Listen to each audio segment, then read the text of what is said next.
समझ ही गए होंगे, हंसमुख चेहरे, हमेशा उसकी पहचान होती है, उसके चेहरे पर एक अच्छी मुस्कान रहती है।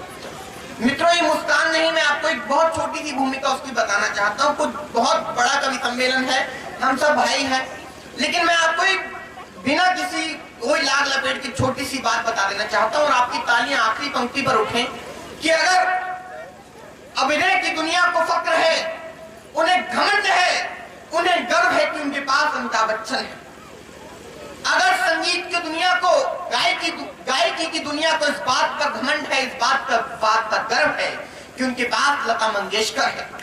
अगर क्रिकेट की दुनिया को ये गर्व है कि उनके पास सचिन तेंदुलकर है, तो मैं इस गर्व के साथ, सिचौरावासी इस गर्व के साथ इस पूरे देश को बता देना चाहते हैं, आज सब बता दें कि कवि सम्मेलन की दुनिया को भी गर्व है कि उनके पास अमित शर्मा जैसा कवि है।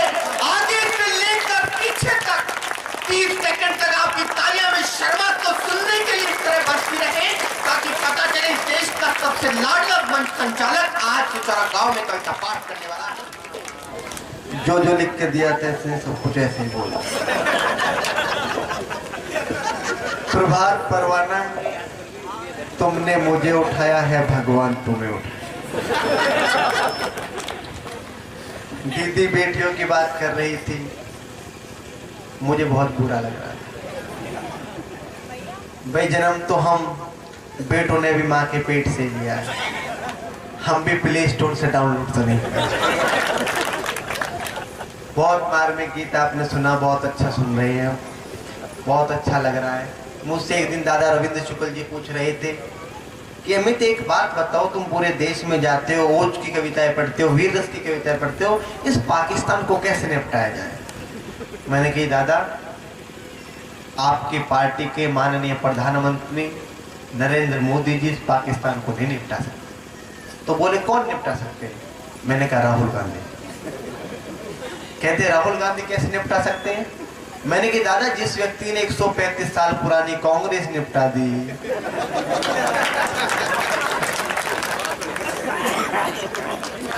तो क्या ये 67-68 साल पुरानी पाकिस्तान को नहीं? तो दादा को मेरा तर्क अच्छा लगा। राहुल गांधी जी से बात चल रही है, जिस दिन वो बैंकॉक से आ जाएंगे उनसे बातचीत। बहुत अच्छा आप सुन रहे हैं मित्रों, बहुत अच्छा लग रहा है यहाँ पर आपके बीच में बैठे हुए हैं, और आपने जिस मन से सुना, प्यार से सुना, मैं आपको प्रणाम करता हूँ, नमन करता हूँ। और जो 3 कवि सम्मेलन हुए, 3 कवि सम्मेलनों में मैं इस कवि सम्मेलन के बारे में कहूँ तो ये कहूँगा कि आज ये सर्वश्रेष्ठ कवि सम्मेलन है। आपने कविता को जीना सीख लिया, आपने कविता को सुनना सीख लिया, आप वीर भूमि की आत्मा आपके अंदर आ गई और आपने ये बता दिया कि कवि सम्मेलन इस तरह सुना जाता। आपको प्रणाम करता हूँ। जितने मेरे नौजवान भाइयों ने बहुत अच्छा काव्य पाठ किया, वास्तव में ये कवि सम्मेलन ना होकर आज कविता सम्मेलन हुआ है। आपको नमन करता हूँ, प्रणाम करता हूँ। मैं भी बहुत जल्दी अपना काव्य पाठ खत्म करूंगा। हमको दादा रविंद्र शुक्ल जी को सुनना है, और जो इस मंच की अध्यक्षता कर रहे हैं आदरणीय इस देश के अंतर्राष्ट्रीय शायर दादा मासूम गाजियाबादी जी को सुनना है, जिनको सुनने के बाद आपको बहुत अच्छा लगेगा।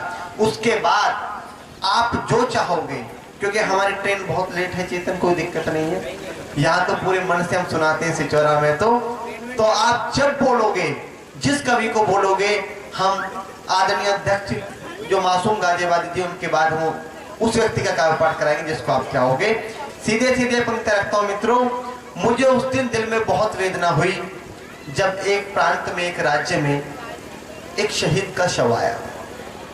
उस शहीद का नाम था संदीप उन्नीकृष्णन, जो मुंबई हमले में हमारे देश में शहीद हो गए थे। जब उस व्यक्ति का शव आया, उस शहीद का शव आया, तो उस प्रांत के मुख्यमंत्री ने बोल दिया उसके पिता को फोन करके कि हम तुम्हारे घर विजिट करना चाहते हैं।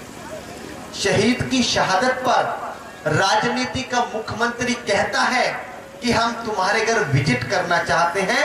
उसके पिता ने गुस्से में बोल दिया, मैं अपने बेटे की शहादत पर कोई राजनीति नहीं चाहता, कोई सियासत नहीं चाहता। तो उस मूर्ख मुख्यमंत्री ने एक बयान दिया मीडिया के सामने। उसने कहा कि ये तो शुक्र है इसके यहां पर ये शहीद हो गया इसलिए मैं आ गया, वरना इसके दरवाजे पे कुत्ता भी नहीं आता। 68 सालों में राजनीति की ये भाषा हो जाएगी शहीदों के लिए। हमारे मित्र मेरठ के कुमार पंकज ने लिखा, उस मुख्यमंत्री को जवाब दिया कि ये बात अगर जवाब मेरा जवाब आपका जवाब हो तो एक हाथ भी खामोश ना रहे। सिचौरा वालों, आपकी तालियों की आवाज उस मुख्यमंत्री तक पहुंचे कि ये बात खोद लेना जहन की दीवारों पर, ये बात खोद लेना जहन की दीवारों पर, बदचलन सियासत की कमजोर मीनारों पर, और भले उनकी कब्र पर रहे अंधेरा, पर कुत्ते नहीं चढ़ेंगे शेरों की मजारों पर। कुत्ते नहीं चढ़ेंगे शेरों की मजारों पर। मित्रों, युवाओं की बात मेरे छोटे भाई प्रभात परवाना ने की। हर किसी का अपना उद्देश्य हो सकता है, अपनी कविता हो सकती है। इस देश के युवा मॉल मल्टीप्लेक्स जाते हो, बड़े बड़े होटलों में जाते हो, डिस्क में जाते हो, लेकिन हिंदुस्तान का युवा वो युवा है जिस वक्त 74 साल का बुजुर्ग अन्ना हजारे जंतर मंतर पर अनशन करता है, तो ये देश के युवा अपनी नौकरी छोड़कर, अपना कॉलेज छोड़कर जंतर मंतर लाखों की संख्या में पहुंच जाते हैं। ये हिंदुस्तान का युवा है। मैं चाहता हूं एक युवाओं के, आपने मेरी हर कविता सुनी हुई है, मैं युवाओं की एक कविता आपके बीच में रखता हूं, उसके बाद जैसा आपका आदेश होगा वैसे कविता आपको सुनाई जाएगी।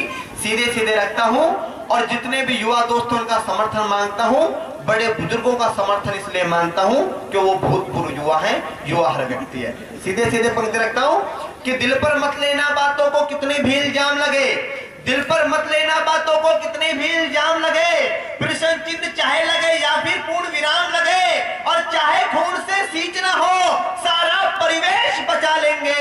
नेताजी के वंशज है हम, बिकता देश बचा लेंगे। नेताजी के वंशज है हम, बिकता देश बचा लेंगे। और क्या क्या होता भारत में, क्या सब कुछ हम ही करते हैं? अरे क्या क्या होता भारत में, क्या सब कुछ हम ही करते हैं? घोटालों की लंबी लिस्ट ये भी हम ही करते हैं। सबसे ज्यादा दुनिया में भारत में युवा चेहरे हैं, इल्जाम हमेशा लगा हम ही पर, दाग बड़े ही गहरे हैं। देश प्रेम की भावना आज हर युवा के अंदर है, भारत की मिट्टी पावन है, झुकते यहाँ सिकंदर है। असामाजिक तत्वों से, असामाजिक तत्वों से भारत मां नाम नहीं खोती, और कुछ फल के सड़ जाने से मंडी बदनाम नहीं होती,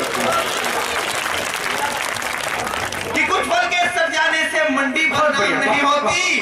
आजादी की दुल्हन ये ऐसे ही नहीं बिहाई है, पूरी दुनिया के बलिदान का इतिहास उठाकर देख लो, 98% फांसी जो लगी है, गोली जो लगी है, वो युवाओं की लगी है। तब जाकर कहता हूं कुछ फल के सड़ जाने से मंडी बदनाम नहीं होती। आजादी की दुल्हन ये ऐसे ही नहीं बिहाई है, आजादी की दुल्हन ये ऐसे ही नहीं बिहाई है। खूनी नदी बही हमारी गर्दन तक कटवाई है। गोरों के शासन में देखो कितने अत्याचार हुए, आम आदमी खास आदमी जो भी दिल लाचार हुए। फांसी के तख्ते पर था अशफाक, खुशी में झूमा था, वीर भगत ने फांसी के फंदे को हंसकर चूमा था। राजगुरु राजेंद्र लाहिड़ी शेखर की अजब कहानी थी, जान लुटाती मातृभूमि पर कितनी गजब जवानी थी। भारत मां पर कोई दरिंदा, भारत मां पर कोई दरिंदा जब जब जुल्म उठाएगा, लाज बचाने देश का युवा तब आगे आए। बहुत सुंदर, बहुत बढ़िया, बहुत शानदार। लाज बचाने देश का युवा तब आगे आएगा। नहीं मिली जब नौकरी तो तुम फांसी पर झूल गए। मित्रों, मुझे उस दिन बहुत दर्द हुआ, बहुत पीड़ा हुई, बहुत वेदना हुई जिस दिन मैंने सुना कि एक एम्स कॉलेज के लड़के ने खुदकुशी कर ली। एम्स कॉलेज के बच्चे ने इस देश में सुसाइड किया, खुदकुशी की। एम्स कॉलेज का बच्चा जो सीपीएमटी की प्रिपरेशन करने के बाद लाखों बच्चे टेस्ट देते हैं, उन 200 बच्चों में आ जाता है कि एम्स में उसका एडमिशन हो जाता है। वो लिखाई पढ़ाई में कमजोर नहीं रहा होगा, जिसके माता पिता उसको 20,000 के फ्लैट में रख रहे हैं, वो कोई किसी भी तरह आर्थिक रूप से कमजोर नहीं रहा होगा। आखिर क्या कारण था कि उसने खुदकुशी कर ली? मित्रों, हमने बच्चों पर पढ़ाई का बोझ लाद दिया, हमने मोटिवेशनल के गीत गाने छोड़ दिए। कहीं गोपाल दास नीरज जी लिखते थे, कुछ पानी के बह जाने से सावन नहीं मरा करता है, कुछ सपनों के मर जाने से जीवन नहीं मरा करता है। ये संस्कार बच्चों को देने छोड़ दिए।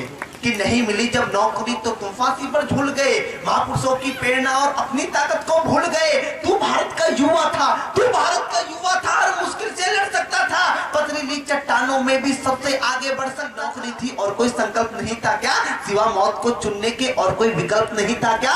कितना भी हो कोई बड़ा वतन से बड़ा नहीं होता, कितना भी हो कोई बड़ा वतन से बड़ा नहीं होता। कोई हादसा कोई दुख जीवन से बड़ा नहीं होता, कोई हादसा कोई दुख जीवन से बड़ा नहीं होता। और गांडे उठाया जाता जब, गांडे उठाया जाता जब अधर्म को मार भगाना हो, और जान लुटाई जाती है जब स्वाभिमान बचाना हो।